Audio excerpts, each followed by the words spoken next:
Despite what modern-day historians tell us, the story of human history goes back much further than we realize. The story of human evolution goes back more than 100 million years. The process of evolution occurs in cycles, within cycles, and even more cycles. When you think about the trillions of spinning galaxies that exist within the universe and how one object impacts the other, it's easy to understand everything is evolving according to a kind of cosmic clock. The movement, known as the precession of the equinoxes, occurs when our solar system orbits through the Milky Way over a span of 25,765 years. This cycle has been repeating for billions of years. Ancient cultures believed that this cycle plays a significant role in altering the consciousness on Earth, which in turn affects the evolution and decline of consciousness and civilizations. Human beings perceive and measure cycles in minutes, hours, days, weeks, months, and solar years. The precession of the equinoxes is a measure of the Earth's larger astronomical clock. In Egypt, there were epochs of gods, demigods, heroes, and people. In Persia, they believed in the golden, silver, bronze, and iron ages. Greece had similar beliefs. Even the indigenous people of America believed in similar cycles. They all believed in these 4 cycles of time. Whether we realize it or not, people, nature, and our entire planet live in resonance with these 4 cycles. If you think about it, every person goes through 4 cycles of life: birth, growth, withering, and death.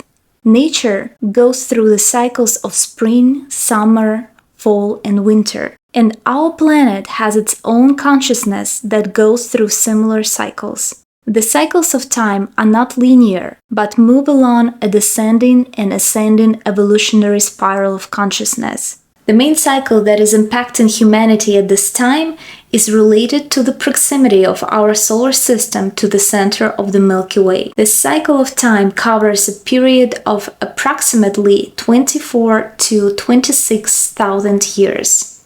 Our Sun is a binary star that has a companion, a degenerate dwarf star that doesn't have its own luminosity. Our planet receives light not only from the Sun, which is the center of our solar system, but also from the galactic sun located in the center of the galaxy. However, most of the light coming to Earth from the galactic sun is outside the frequencies of the visible spectrum. Nevertheless, the light coming from the galactic sun has a very important impact on our planet. This light nourishes and supports the evolution of consciousness in people. When the dark companion star is located between our Sun and the galactic sun, the flow of galactic light into our solar system is reduced and the dark era of materialism begins on Earth. When the companion star turns out to be at the opposite point of the orbit, galactic light penetrates our solar system and the so-called Golden Age, the era of spirituality, begins on Earth. The galactic light influences people's consciousness in such a way that they begin to live in accordance with the cosmic consciousness and in harmony with the divine forces of the universe. Our Sun makes a cycle around the dark companion star in about 24 to 26,000 Earth years and is associated with the precession of the equinoxes, or the Great Year. This cycle consists of 4 epochs in the life of mankind: Iron Age, Bronze Age, Silver Age, and Golden Age, and is divided in 2 halves, ascending and descending. Ascending when the Sun moves towards the point of its orbit closest to the galactic sun, and descending when the Sun moves to the point furthest from the galactic sun. In the ascending half of the cycle, humanity is moving from the Iron Age of materialism through the Bronze and Silver Age to the Golden Age. During the descending half of the cycle, humanity is moving from the Golden Age through the Silver Age and Bronze Age to the Iron Age. Sri Yukteswar, in his book Holy Science, gives the following historical dates of the world epochs.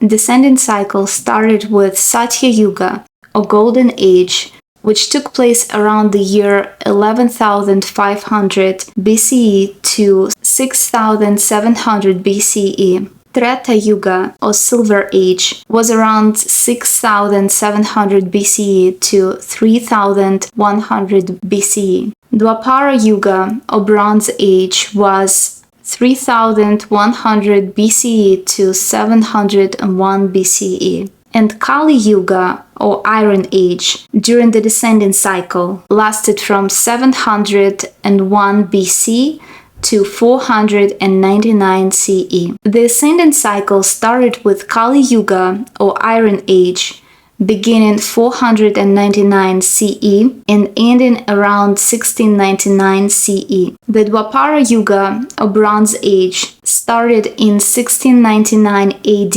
and will end in 4099 CE. The Treta Yuga, or Silver Age, will begin in 4099 CE and end in 7699 CE. And finally, Satya Yuga, or Golden Age, will begin in 7699 CE and will last until 12,499 CE. There are many people who believe the Golden Age is starting very soon, but as you can see, we are quite a ways off from this age at this point. Taking into account the transitional periods, it turns out that the intermediate era between the Iron and Bronze Ages occurred in 1699-1899 AD. Right after that transitional period, we entered the Bronze Age.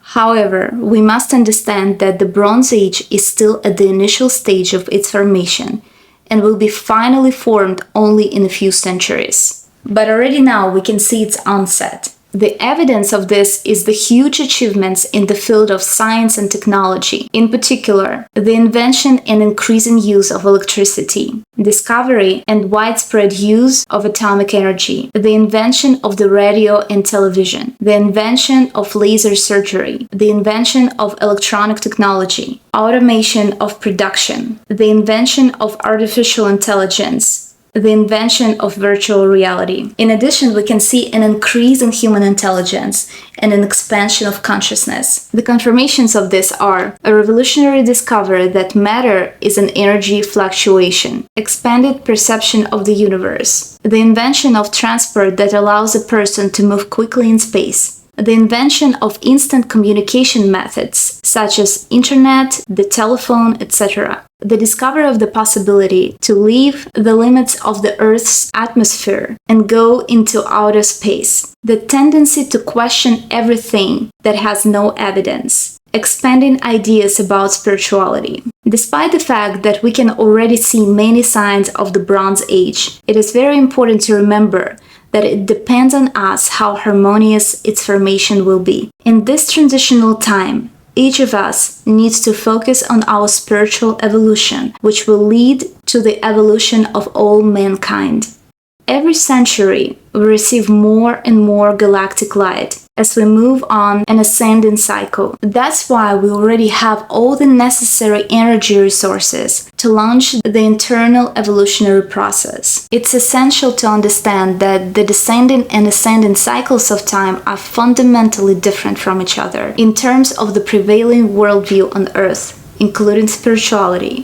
In the descending half of the cycle, the level of spirituality decreases, and in the ascending half of the cycle, on the contrary, it increases. Descending spirituality is traditional, conservative, and authoritarian, when all that is required of followers is to have faith. Faith that is not supported by awareness is usually based on the fear of punishment. That is why people try to observe religious commandments under fear of punishment while not realizing why this or that act leads to such punishment. Thus, any religion is based on a system of rewards for good deeds and punishments for bad ones. And the further humanity moved along the downward cycle towards the Iron Age, the less conscious and more authoritarian spirituality became. Despite the fact that the descending religions were trying to preserve the light of truth that shone upon them in the ancient era of light,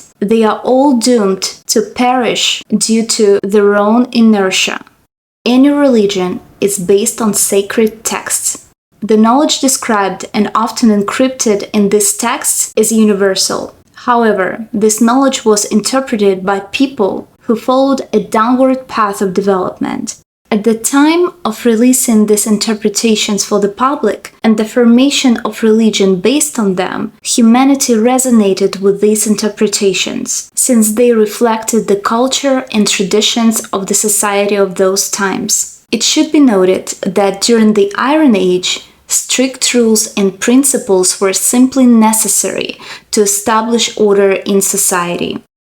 However, the further we go through the ascending half of the cycle, the less we resonate with the authoritarian religions of the past. The galactic light awakens awareness in us, which doesn't allow us to base our spirituality on blind faith. We want to understand why spiritual principles work this way and not otherwise. We question the system of rewards and punishments. We begin to understand that a lot in our life depends solely on us and on our thinking, rather than the mercy of the gods. We ask questions and look for answers ourselves. We no longer allow religious leaders to shame us for our choices. The world has changed, and so have we. We became more independent in our spiritual research. And despite the fact that there are still many religious people in the world, there are fewer of them with each generation. There are more and more people who question outdated traditions and customs that have distorted true spirituality. Ascendant spirituality, on the contrary, is unconventional and free. It is aimed at freeing the spirit from the shackles of conditioning. The ascendant spirituality is moving towards the light of truth, which has yet to shine in the future. The modern kind of spirituality, based on the concept of so-called New Age, is just an example of the emerging ascending spirituality. The New Age trend strives for light, love, and truth, but these aspirations are often superficial and outward directed. In the modern world, we are witnessing a clash of descendant spirituality in the form of traditional religions and ascendant spirituality, consisting of a variety of new spiritual teachings. Nowadays, we can often hear sarcastic statements from religious people about the spiritual trends of the New Age. Some even identify the New Age with the worship of Satan. Such identification is dictated by the same fear on which religions are built. At the same time, among the adherents of the New Age, there are often those who condemn traditional religions based on old traditions and customs. Descendant spirituality was born on the basis of a higher spiritual truth. However, over time, this truth freezes within the framework of cultural stereotypes, traditions, and customs, and people stop resonating with it. Ascendant spirituality at the initial stage is immature and often has no steady idea of what to understand as spiritual truth. It's usually based on arbitrary beliefs. Ascendant spirituality lacks the foundation necessary for its growth and development. Its principles are unstable and often are adjusted to the lifestyle of an individual. Such spirituality is immature and often materialistic. It is directed outward to direct sensory perception. Our goal is to unite these two spiritual tendencies. The openness, courage, and freedom of ascendant spirituality must be balanced by the depth, humility, and truth of descendant spirituality. Moving forward on the spiritual path, it's necessary from time to time to look back and strive to achieve such harmony. It's necessary to understand that we are inferior to ancient cultures in the level of spirituality. That's why we should always respect the spiritual teachings of the past. We have a lot to learn from them. However, it's also important to understand that we can surpass them intellectually and materially, which will allow us over time to return to the lost high spirituality and fully reconnect with our higher self and cosmic consciousness. Currently, a special cosmic event is taking place when the winter solstice reaches the point of junction with the galactic center. This is evidenced by the data of the Mayan calendar calculations. Under the influence of the energies of the galactic sun, we are entering an ascending era of light, in which a new spiritual worldview is already emerging. Unfortunately, humanity will not be able to avoid the global problems, struggles, and sufferings that usually accompany such processes. In these difficult times, we must remember that everything that is happening is the result of the divine will, which means everything is going as it should, in accordance with the divine plan and for the highest good of all mankind. The Golden Age will not reign on earth overnight. However, in our time, we will be able not only to witness great changes, but also to participate in their implementation. All that is required of us is to treat spiritual teachings, the planet, animals, plants, and each other with respect. We need to learn to enter in a state of unity with the world and the universe and stop focusing on differences. Harmony in the world will come when we learn to live in harmony with ourselves and others. Wars will stop when we stop the internal war, and the Golden Age will come when we learn to look at each other through the eyes of God.